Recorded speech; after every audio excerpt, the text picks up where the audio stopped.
There is the 5-second board being raised then. 15-minute race for the Tegiwa Type R Trophy.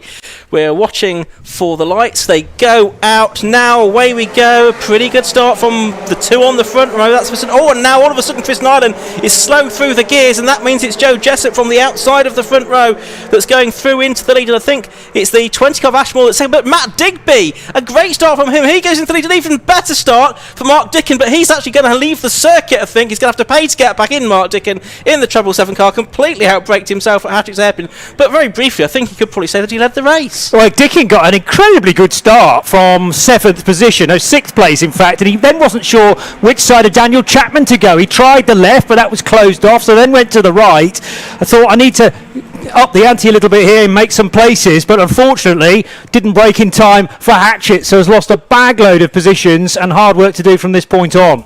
Yeah, and Mark Dickin was second last time out at Alton Park when we were on the full international circuit there, so we'll see what he can do. There he is, the 777 car, the Dayglow and Black car. There's Matt Digby in the pole position driver, Chris Nyland. They're side by side.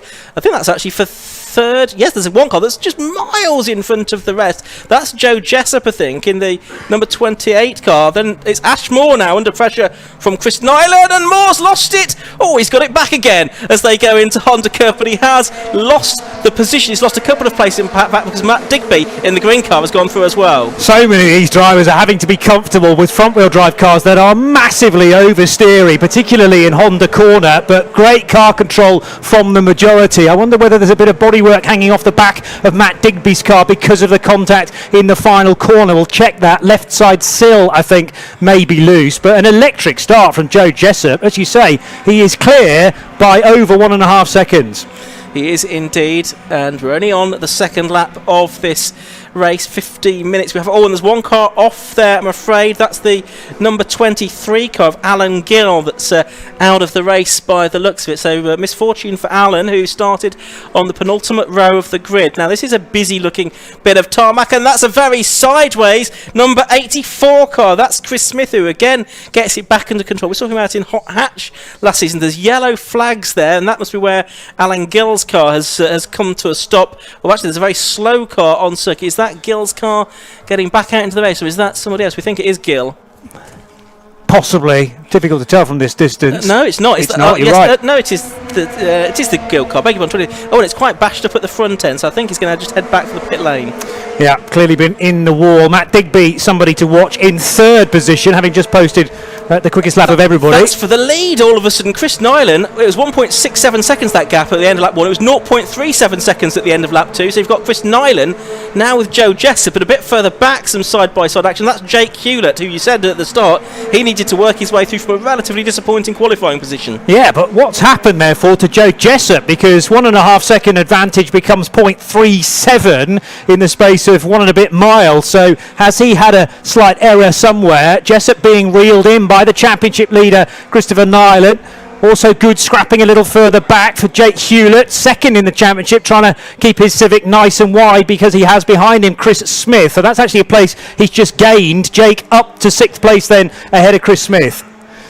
Yeah, and Chris Smith has the Daniel Chapman car right behind him as well. That's the 104 car that started 4th on the grid. There is Chapman. He's got through ahead of Smith there. So it's Smith behind Chapman now, and then Moore is the driver that's really been losing out, hasn't he, over the last lap or so. Meanwhile, I can tell you there's a challenge on for 2nd place heading down to Hatchet's Hairpin as well, as Matt Digby is going to try and get past Joe Jessup. Just looking out of our window, I don't think he's done that. We're still watching Daniel Chapman trying to fend off Chris Smith there, but it's Hewlett 4th now, Chapman 5th, and Chris Smith in 6th position. And Smith, that was Ashmore, sort of all over the curbs on the inside at Hatchet's Hairpin. Yeah, saves you a bit of real estate time, but actually the bumping and boring over the curbing probably ultimately loses you a bit of time. Very sideways for the race leader, Nyland. Can he get it back again? He's surely not going to get the switch back, no. So we'll lose the lead, but I think we'll cling on to 3rd position. So Joe Jessup got through, Matt Digby got through, but what about the recovery, Ian? Oh, it's fantastic. I mean, it was lucky that he had sort of 5 seconds in hand over 4th position,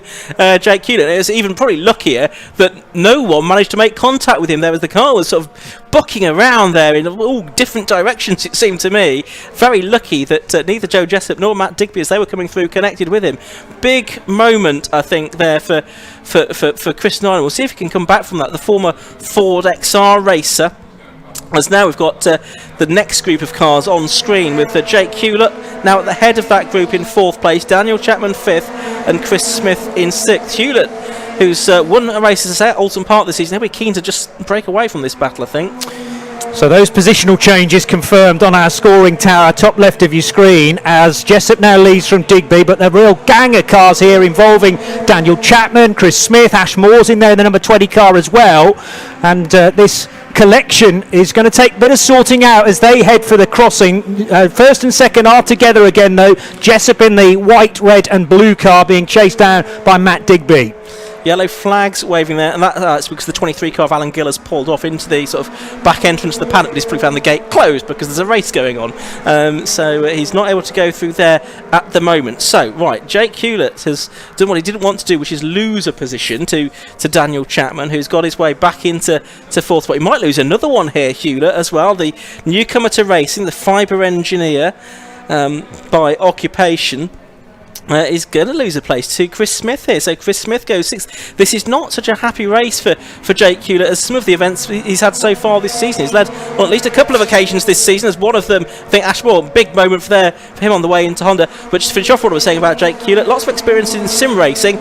Probably finding things very different in these difficult conditions in real life. Noticed that Conor Murphy had to get out of the gas, the Irishman, in the Dayglow yellow car because of that moment for Ashmore up ahead, and across the line Murphy not able to gain a spot. But yeah, Hewlett's not quite got the speed of those cars behind him. So Chris Smith with the faster race car, I would say, but needs to try and find a way by to the outside as they exit Debeny and head now for the crossing, possibly throwing the car ahead a bit of a dummy as he got squirreled his way up the inside. Now he's about to lose a spot, in fact, to Ashmore. So Chris Smith down to 7th.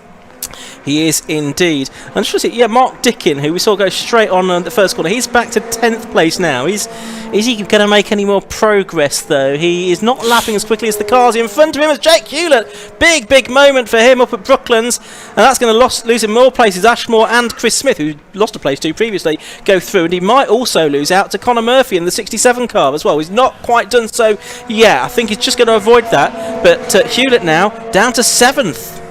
I wonder whether this is tyres. I was having a look at the MRF tyres before we got racing today, and big off now, and the red flag. Yeah, red flag is for out. That is the 94 car that has had an incident, which is Ursula Jordan. Oh, and it's just where that other car had stopped on the crossing as well. So I don't know if possibly she made contact with that car. But the race being stopped now, we'd had almost exactly half of the race when the red flags had come out. So we'll wait and see if we're going to get a restart. We'll keep an eye forward. Race about to get underway then. The lights go on and out they go. And who makes the best start this time? Looks like a pretty good start by Matt Digby from the outside of the front row. Of course, it is a staggered grid here, so he's got to make up several yards, but he's alongside the 28 car of Joe Jessup as they head down to Hatchett's for the first time. But it's going to be Jessup who takes a bit of curb on the inside line that holds the lead. Digby in second and Nyland in third place. It looks like amongst the leading few, they're more or less in order. I was right about Matt Digby's left side sill, though. That's trying to depart from the car as quickly as it can. Chris Nyland's a little bit wide there coming out of Debeny. Visibility is going to be a massive problem in the midfield here as well. Joe Jessup will be very grateful that he had pole position then in the restarted grid, and he's starting to rump away a little bit from Matt Digby. I also noticed a very good start from Jake Hewlett from 6th position. Let's see how he gets going, though, once we get to race pace. And there is Mark Dickin, who didn't make the same exhibition of himself as he did at the original start. Chris Smith there, throwing the car around the Brooklands hairpin, not particularly effectively. He loses a position there to, I think that was Daniel Chapman in the 104 car. Yes, it was Chapman that's got up ahead of him. Chris Smith losing that place. They're heading to Honda at the end of the first lap of what's only going to be probably they might squeeze 5 laps out of this.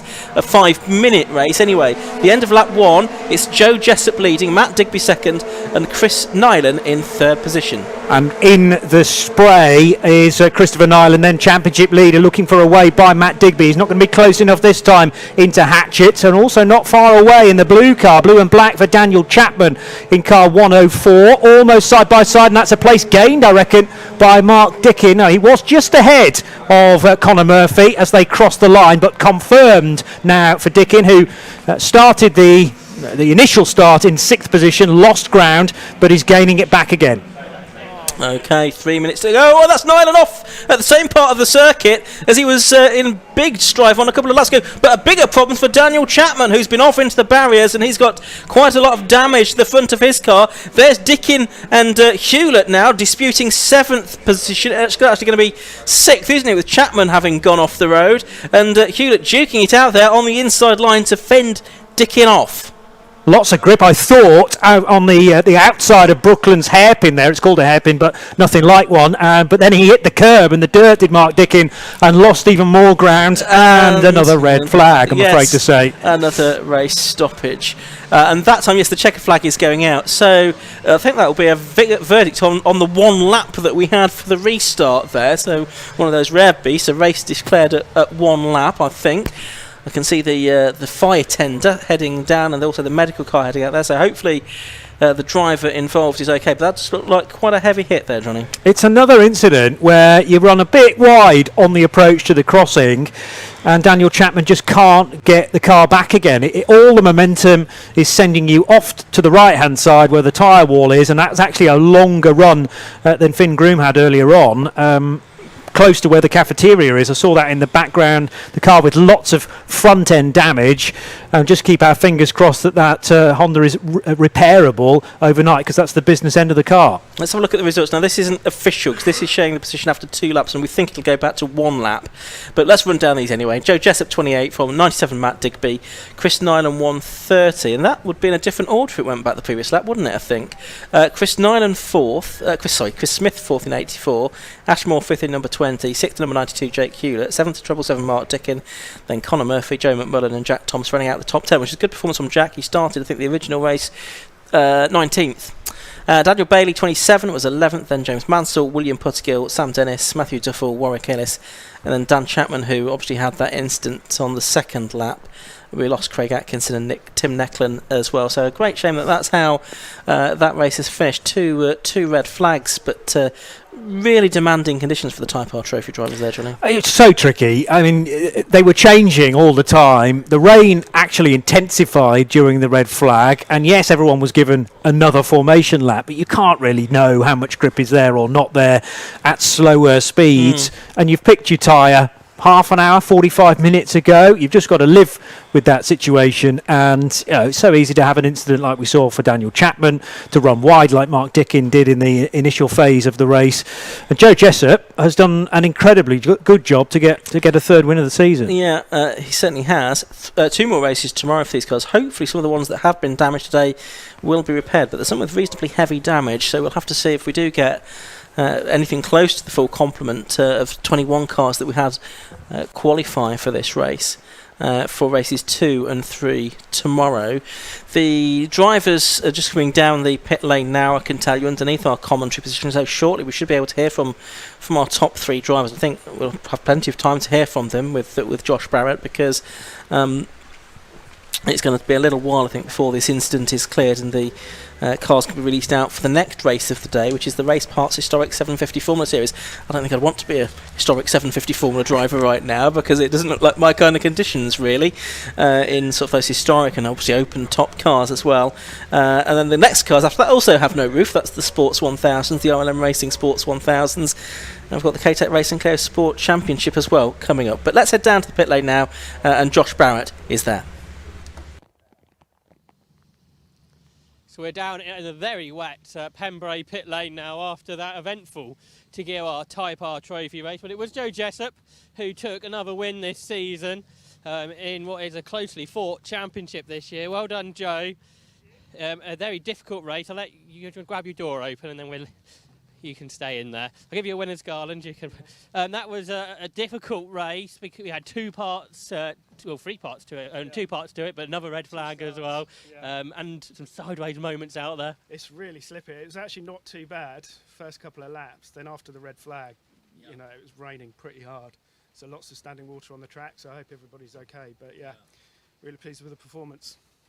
And I guess it was just making sure you sort of don't go over the limit during the course of that race, because you saw plenty of others had done. That's right. I mean, it's you're sort of on the edge quite a bit.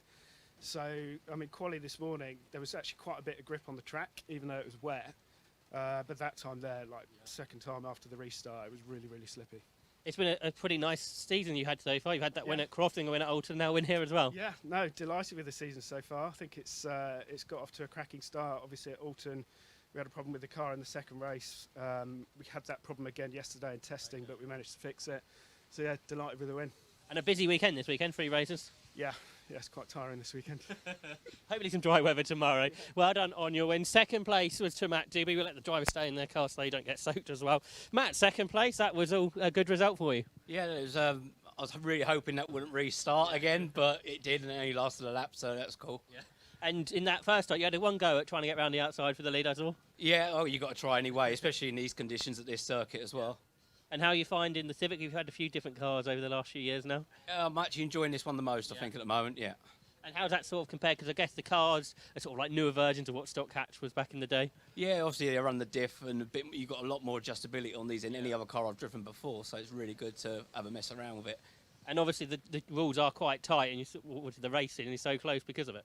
Yeah, and that's what I like about it. Everything's the same. It should technically be just the driver. Yeah. Are you enjoying these wet conditions? Yeah, actually, because I didn't get to test yesterday. I was hoping it would rain today, so hopefully it continues like it. Well, we'll see. Well done in second place. Third was Chris, who's got out the car. Chris, I saw you had a big old spin at one point. The start as well didn't go quite to plan either. No, that didn't. No, that kept me entertained. But well done to these 2 chaps for avoiding me, definitely. But yeah, no, it wasn't a great race. I bodged up the start, jumped out of first gear, struggled to get second. Everybody went past. So I thought, right, so get my head down, and then up to that point, it was a good race. Obviously, I know there's a red flag, so I do hope everybody's okay. But yeah, and we've got to be happy with third, I suppose, for the championship. But yeah, a bit of a scrappy race. It wasn't really what I wanted. So, like you say, though, the points have come, so it's not the end of the world. It's not the end of the world, no. But you know, you're in a championship fight with these guys, and I did have the lead at one point, and I should have just got my head down and went. But it is what it is. Still had fun out there. It's very, very tricky. It was grippy but interchangeable conditions, so we were just changing every lap, and I think we've gone a little bit wrong way with the setup, so yeah, it didn't work. I guess you talk about the grip, lots of people have been talking about it. I guess when it, though, like you say, now it's getting a lot wetter. If you think you've got the grip then suddenly haven't, it gets quite difficult. Well, yeah, I mean, this morning in qualifying, it felt like a really, really grippy circuit. As soon as I went out on that first few laps there, it was really loose, the car was all over, the circuit seems to have changed, and then obviously when we had the rain and then it dried out and then more rain, obviously every time you come through a corner, you're on the limit anyway, a little bit over the limit with me, but yeah, like I say, well done for them to avoid him, but it was a good race overall. Looks drier for tomorrow, hopefully. Are you looking forward to those races? Yeah, looking forward to them. We've obviously got 2 races tomorrow. I think one's a reverse grid as well, so yeah, I'm looking forward to it, see what happens. You talk about the reverse grid here, some drivers telling me not that easy to overtake. Do you think that's going to be quite difficult then? It'll be more difficult in the dry, because obviously it's quite a fast flowing circuit, but I suppose if you can try and put people off the line and just make the moves, but yeah, I'll try and do it without contact. Well done on third place. Still some barrier repairs going on behind us, but we have got cars heading to the grid for our next race, which is time to go historic racing at Pembrey with the Race Parts Historic 750 Formula Championship.